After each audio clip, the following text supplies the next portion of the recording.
Hello दोस्तों, welcome in growing knowledge. क्या आपको पता है एसएमआर क्या होता है? एसएमआर बोले तो स्मॉल मॉड्यूलर रिएक्टर है। ये एक छोटा न्यूक्लियर रिएक्टर होता है जो काफ़ी एडवांस टेक्नोलॉजी है। हाल ही में ये काफ़ी सुर्खियों में है, इसके बारे में काफ़ी सारे आर्टिकल्स लिखे जा रहे हैं।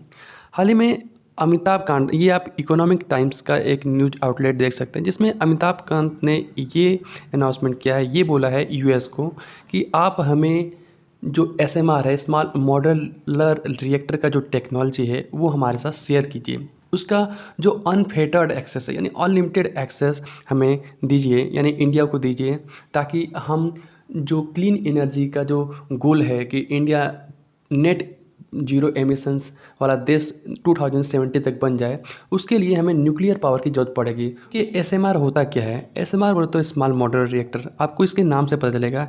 एसएमआर, एस बोले तो स्मॉल, बोले तो क्योंकि इसका साइज़ काफ़ी छोटा होता है इसलिए इसको स्मॉल नाम दिया गया है। मॉड्यूलर, मॉड्यूलर बोले तो इसके जो सिस्टम्स और कंपोनेंट्स है उसको फैक्ट्री में बनाए करके उसको असेंबल किया जा सकता है, और इसको जहाँ पे भी इसको लगाना होता है, इंस्टॉल करना होता है, उसको उस जगह तक ट्रांसपोर्ट करके इसको ले जाया जा सकता है, यानी मॉड्यूलर होता है।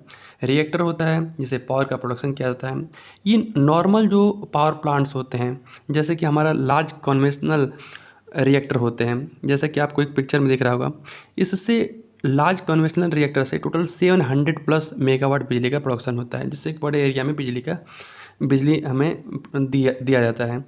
लेकिन स्मॉल मॉड्यूलर रिएक्टर क्या होता है? ये काफ़ी कॉम्पैक्ट साइज़ में होते हैं, छोटे साइज़ में होते हैं, जिसको कहीं भी ले जा करके, एक जगह से दूसरी जगह पर ले जा करके उसको इंस्टॉल करके और उससे 300 मेगावाट तक बिजली का प्रोडक्शन किया जा सकता है। क्योंकि इसका साइज़ छोटा होता है, इसके लिए ट्रांसपोर्ट करना काफ़ी ईजी होता है। और लार्ज कन्वेंशनल जो रिएक्टर होता है उसको बनाने में मुश्किल से 6 से लेके 10 साल 12 साल तक लग जाते हैं, मतलब मिनिमम 6 से 12 साल तक लग जाते हैं।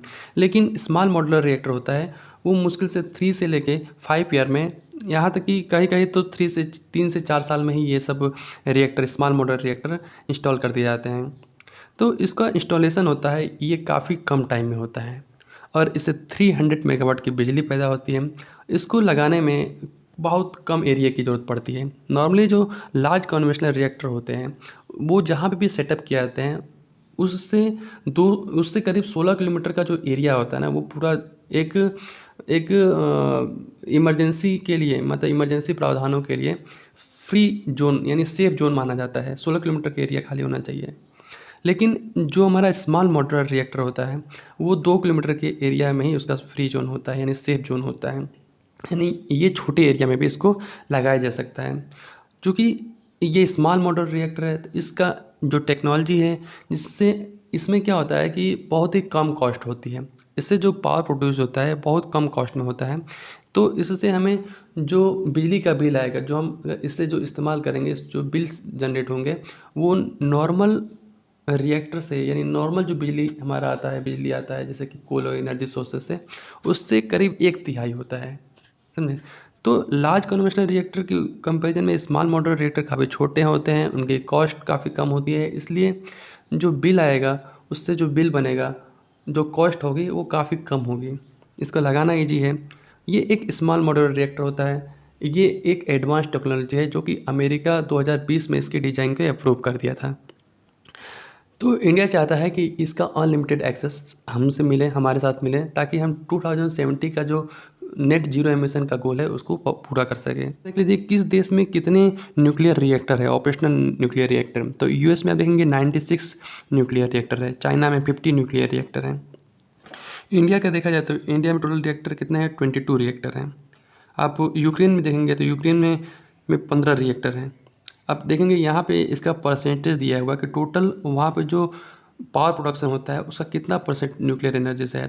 तो यूएस में देखेंगे टोटल वहाँ पे जो पावर प्रोडक्शन होता है उसका 30.9% यूएस में पावर प्रोडक्शन होता है, यानी न्यूक्लियर एनर्जी से पावर प्रोडक्शन होता है। और इंडिया में टोटल पावर प्रोडक्शन का 1.6% केवल न्यूक्लियर पावर प्रोडक्शन से होता है, जो कि काफ़ी कम है। इसलिए अगर इंडिया को अपने देश में फॉरेन इन्वेस्टमेंट, फॉरेन जो इंडस्ट्रीज़ है, इंडस्ट्रीज़ को अट्रैक्ट करना है, अपने देश को मैन्युफैक्चरिंग हब बनाना है, तो उसके लिए ये ज़रूरी है कि उस देश में जो पावर हो बिजली है वो काफ़ी सस्ते दामों पे मिले। और सस्ते दामों के लिए हमें क्या करना पड़ेगा, स्मॉल मॉडुलर रिएक्टर का इस्तेमाल करना पड़ेगा ताकि जो बिजली की कॉस्ट है वो कम हो सके।